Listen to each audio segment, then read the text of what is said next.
प्रभागामध्ये प्रत्येक गल्लीमध्ये घरामध्ये जाऊन प्रत्येक महिलांचं आणि आपल्या शिक्षकांचं काम आहे.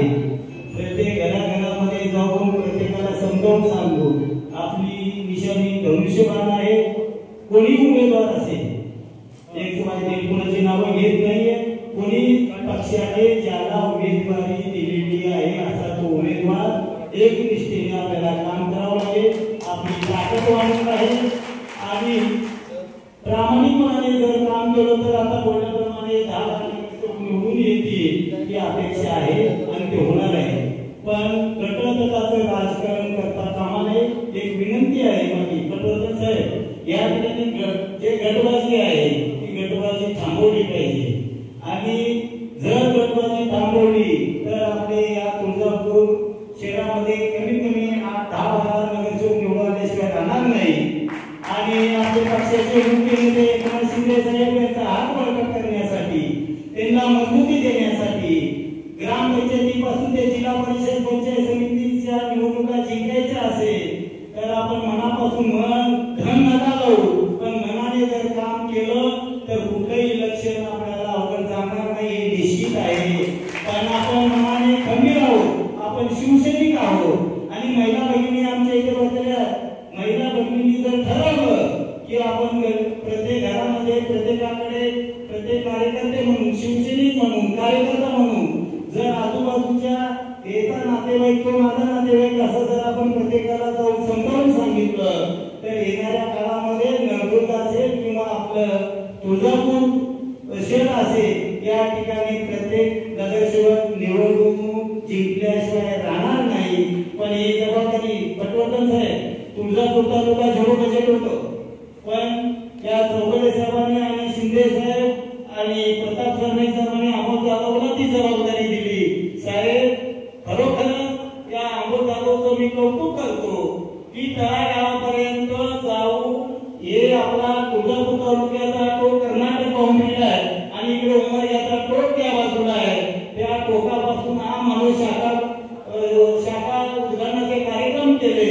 त्या गावामध्ये जाऊन काम करणाऱ्या कार्यकर्त्याला थाप पाहिजे, त्याला काही गरज नाही. पण अमोल जाधवनी या 4-5 महिन्यामध्ये प्रत्येक गावामध्ये गावाचे नावं सांगायचं जर झालं तर 10-15 गावं असे आहेत. चौधरी साहेब खरोखर जिल्हा प्रमुख साहेब खरोखर त्या अमोल जाधवचं कौतुक करायला पाहिजे. तुळजापूर शहराला काम केलं आहे तर त्या अमोल जाधवनी केलेलं आहे. याच्या पुढे देखील अमोल जाधवनी असेच कार्य करत जावं. आमचा 100% पाठिंबा आहे. एवढे बोलून माझे भाषण संपवतो. जय हिंद, जय महाराष्ट्र. तमाम हिंदू जयंतीला शिवसेना घटनेचे प्रकार महात्मा ज्योतिबा फुले 12 शतक सत्तेचा विचार देणारे महात्मा विश्वेश्वर साहित्य मुसाफे जाऊ आलेल्या विनम्र आपल्या पक्षाचे पक्षप्रमुख आणि एकनाथजी शिंदे साहेब, या जिल्ह्याचे लाडके पालकमंत्री सन्माननीय प्रतापजी सरनाईक साहेब, महाराष्ट्र महाराष्ट्र भू घातलेल्या महाराष्ट्र स्थानिक स्वराज्य संस्थेच्या निवडणुकीच्या संदर्भात तुळजापूर शहरात आयोजित केलेल्या उमरगा आणि नळदुर्ग आणि तुळजापूर या 2 नगरपालिकांच्या संदर्भात आयोजित केलेल्या बैठकीला खास करून मार्गदर्शन करण्यासाठी उपस्थित होते मराठवाड्याचे शिवसेनेचे सचिव सन्माननीय अशोक पटवर्धन साहेब यांनी आपल्याला आपल्या भाषेतून आणि कणखरपणाने मार्गदर्शन केलं. ते या जिल्ह्याचे जिल्हा सहसंपर्क प्रमुख भगवानजी देवकते, या जिल्ह्याचे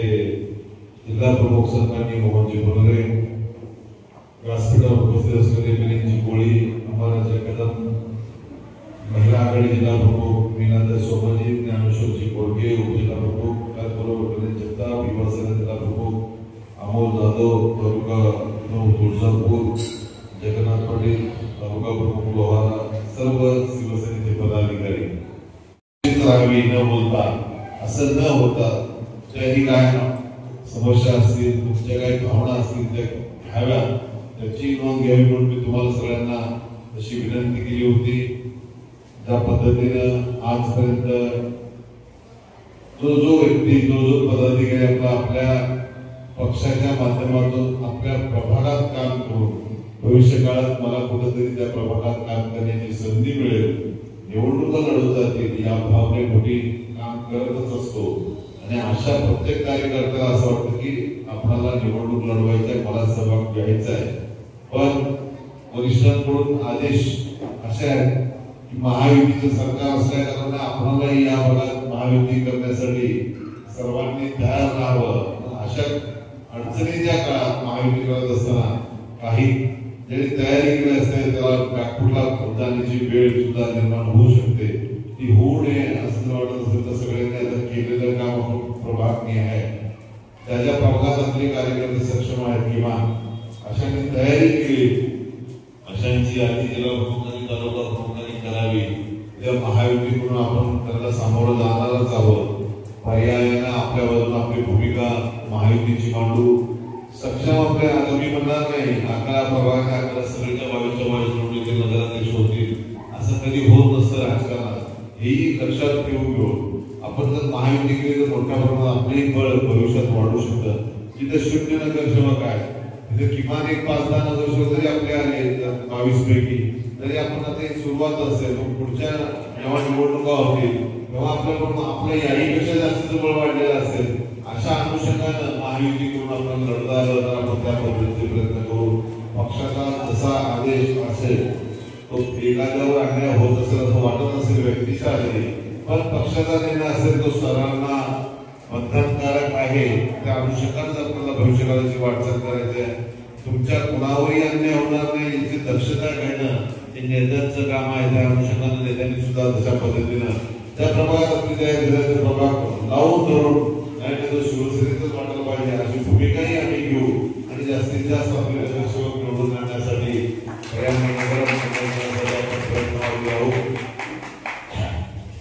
मी म्हणजे थोडासा अनुभव तुमच्याशी शेअर केला तर बरं होईल. मी उमरगा नगरपालिकेचा 2 वेळेचा नगरसेवक आहे. त्याआधी तुमच्यासारखा असंच बसून शिवसेनेचे नेते त्यांचे विचार ऐकायचे. कधी जर आपल्याला संधी मिळेल कधी संधी मिळेल असा विचार डोक्यात राहायचा. पहिल्या 5 वर्षात मिळाली नाही. आणि मी शिकत असताना तुमच्या संघ स्वतः एकाने सांगितलं की नळदूरच्या नगरपालिका आम्ही 100% करू. तो आत्मविश्वास असणंच खऱ्या अर्थाने गरजेचं आहे. पहिलं जर काही बळ असेल ना तर तो स्वतःचा आत्मविश्वास खऱ्या अर्थाने असतो. आणि तसं मलाही वाटत होतं की वडिलांकडे त्याला राखीव असं होतं 50 रुपये डिपॉझिट होतं. वडिलांना 50 रुपये डिपॉझिट द्या आणि सांगितलं तुला जेव्हा व्हायचं असेल मी तेव्हा आंदोलन ओढीला शिकून गेलो 12वी पास आउट होतो तर मी देणार नाही असं सांगितलं वडिलांनी. मला जर खरंच राजकारण करायचं असेल सेवा करायचं असेल तर आजपासून पुढची 5 वर्ष त्या प्रभागात जिथे मी राहतो त्या भागातल्या जनतेची सेवा करायची, मग निवडणुकीत लढवायची. मग तू पडतोस कसा मी बघतो असं माझ्या वडिलांनी मला सांगितलं. मी तिथंच माझी माघार घेतली. पण 5 वर्ष गेल्यानंतर आजही आपण दुसऱ्या मी ठामपणा जातो. मी थोडा अपघात झाला तर कोणी थांबत नाही. शिवसेनेत थांबतो त्याला उचलतो हॉस्पिटलायझेशन कोण मेला असेल त्याला हात लावला कोणी ते उचला देत नाही. आंघोळ झाल्यानंतर जास्तीत जास्त शिवसेनेत करणारे असतात. हे लग्नात जीवडाला भरपूर असते पण 72 वेळा उचलणारा शिवसैनिकच असतो. ते परीक्षण करून बघा. मी सांगतोय की कुठल्याही कामाची लाज न बाळगता आपण तेवढ्या धडाडीने काम करतो त्याचं फलित. म्हणून सामान्य माणूस सुद्धा शिवसेनेत मोठा नेता पुढारी होऊ शकतो. हे फक्त शिवसेनेतच होत आहे. त्याचं उदाहरण मला आवडणार नाही. 50 रुपये मिळाले 5 वर्ष त्या भागातल्या लोकांची सेवा केली. 25 वर्ष नगराध्यक्ष असले माझ्या पदाकडे आणि उपाध्यक्ष किशन गडके प्रभाकर दोघांनाही पराभव पत्करावा लागला. आणि मी धनंजय मुसाटे आणि अशा दोघांनी त्या ठिकाणी विजय प्राप्त केला. हे यासाठीच तुम्हालाही तुम्ही केलेली सेवा आहे फलित करत असेल आणि कुणाला भविष्यात आता नाही संधी मिळेल तर पुढच्या 5 वर्षांमध्ये मिळवायचा या अनुषंगाने आपण काम करत राहतो तर यश मिळत असतं. 10 वर्ष नगरसेवक राहिलो, राखीव मतदारसंघ झाला, 15 वर्ष एका मतदारसंघाचा आमदार म्हणून काम करण्याची संधी मिळाली. हे फक्त शिवसेनेतच करू शकतो. आपण शिवसैनिक आहात त्यामुळे तुमचं जे बळ आहे त्याला ताकद देण्याचं काम सुद्धा वरिष्ठ नेते मंडळीच्या माध्यमातून तुमच्या भावना नेत्यांपर्यंत पोहोचवल्या जातील आणि एका असलेल्या कार्यकर्त्यांच्या बाबतीत आपल्यात एक तसं म्हणजे कुटुंब म्हणलंय की थोडासा वाद होत असतं. हाताची पाची मुलं सारखे नाही, तुमची कमी जास्त आहे, त्या अनुषंगाने आपल्या शिवसैनिक म्हणल्यावर त्याला उमेदीनं स्क्रीननं आपण कुठलंही काम करत न बघता कागदोड करत असतो. त्यामुळे आपसात असलेले वादविवाद सुद्धा या कालखंडात आपण मिटवले पाहिजे, एक वज्रमूठ केली पाहिजे आणि सगळ्यांच्या विचाराने एखादी बैठक त्याचं होतं का आपण वेगवेगळ्या मार्गाने वेगवेगळे विचार मांडत राहतो. मी मोहनचं दोष करायचा यांचा कधी कोणाचा असं न होता वाटला ना त्याच्याशी बोला आणि मी खात्रीपूर्वक सांगतो चर्चेने प्रश्न मार्गी लागत असतात. तुमच्या मनात असो अथवा नसो एखादी गोष्ट तुम्ही त्यांच्याशी बसला सपोज आपल्याकडे पदाधिकाऱ्यांची चर्चा केली ते एखादा विचार निर्माण होता आपण ते सगळ्यांनी सातत्याने पाठपुरावा केला की यश आपल्या दारात येतं ते मिळवायचं असेल तुमचा एकोपा सुद्धा तेवढा महत्वाचा आहे. विचारांची आपल्या दुरी निर्माण होणार नाही याची काळजी प्रत्येक नेत्याने घ्यावी. आपण त्या पदावर असतो त्या पदावरची गरिमा लक्षात घेता आपण तेवढ्याच विचारांच्या सामावून घेण्याचं काम आपण नेत्यांनी करावं. सगळ्यांना समान प्रमाणात अशा पद्धतीने न्याय कोणाला देतात त्या अनुषंगाने सर्वांनी काम करावं. मी खात्रीपूर्वक सांगतो तुझ्या उमेदीने सांगितलं की आम्ही तुळजापूर तालुक्याच्या नगरपालिकेवर भुका पडतो हे काय अवघड नाही आहे तसंही होऊ शकतं. त्यात आपण वाटाघाटी जर केला तर आपल्या शेवटी भुका पडताचं महायुतीला प्राधान्य देऊया. नाही म्हणलं तर शेवटी शिवसेनेची तेवढी ताकद अर्ध्या एका दिवसात जरी तयारी कोणाकडून उभं राहू शकतो हेही पण आपलं आहे. त्यामुळे आपण नेत्यांच्या माध्यमातून जे आदेश येतील तेवढे पाण्याचं काम करू प्रामाणिकपणानं हे स्वतः देतो. या ठिकाणी एवढ्या मोठ्या संख्येने आपण सर्वजण उपस्थित राहणार सहभाग नोंदवला त्याबद्दल सगळ्यांचे माझ्यावरील आभारी. धर्मवीर आनंद दिघे साहेब व शाहू फुले आंबेडकर असे सर्व महामानवांना मानवंदना करतो. आपले पक्षाचे मुख्य नेते माजी मुख्यमंत्री व आताचे उपमुख्यमंत्री श्री एकनाथजी शिंदे साहेब, आपल्या पक्षाचं युवक नेतृत्व खासदार डॉक्टर श्रीकांत शिंदे साहेब, या जिल्ह्याचे लोकप्रिय पालकमंत्री प्रताप सरनाईक साहेब यांना सर्वांना मानाचा धन्यवाद असतो. आज तुळजापूर व दरदूर या दोन नगर परिषदांच्या निवडणुकी संदर्भात आयोजित केलेल्या आढावा बैठकीसाठी प्रामुख्याने उपस्थित असलेले आपल्या पक्षाचे ज्येष्ठ नेते माजी आमदार व उपनेते चौगुले साहेब, आपले संपर्क प्रमुख देवबाग साहेब, जिल्हा प्रमुख मोहन पांडुलेजी, बाकी सर्वांचे नाव चौगुले साहेबांनी घेतले आहेत त्याच्यामुळे अजून जास्त वाचलेलं आहे.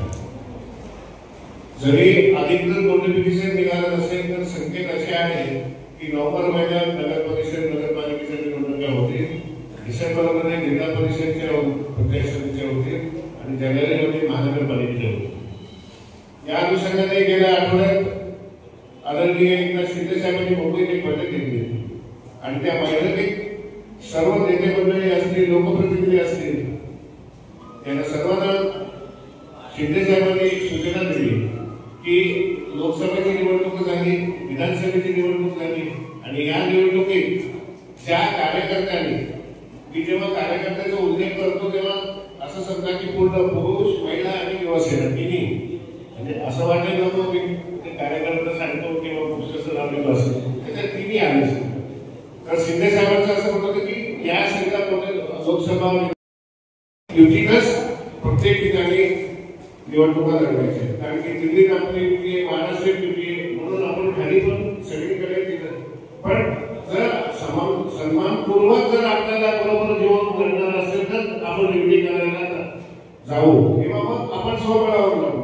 पण शेवटी निर्णय हा आपला पक्षश्रेष्ठींचा असेल आणि पक्षश्रेष्ठींचा जे निर्णय असेल तो आपला पक्षाचा निर्णय असेल त्या दिशेने आपण त्या पद्धतीने आपण निवडणुकीला समोर जाऊया असा आपण त्यावेळी संकल्प करू. आता एकंदरीत सूर जो होता प्रत्येकाचा स्वबळावर लढू असा सूर प्रत्येकाचं म्हणणं होतं, आमची ताकद आहे स्वबळावर लढू. मित्रो, स्वप्न पाहणं चांगलं आहे, पण नुसतं स्वप्न पाहणं पेक्षा स्वप्नाच्या मागे जाऊन स्वप्न साकार करणं फार कठीण असतं.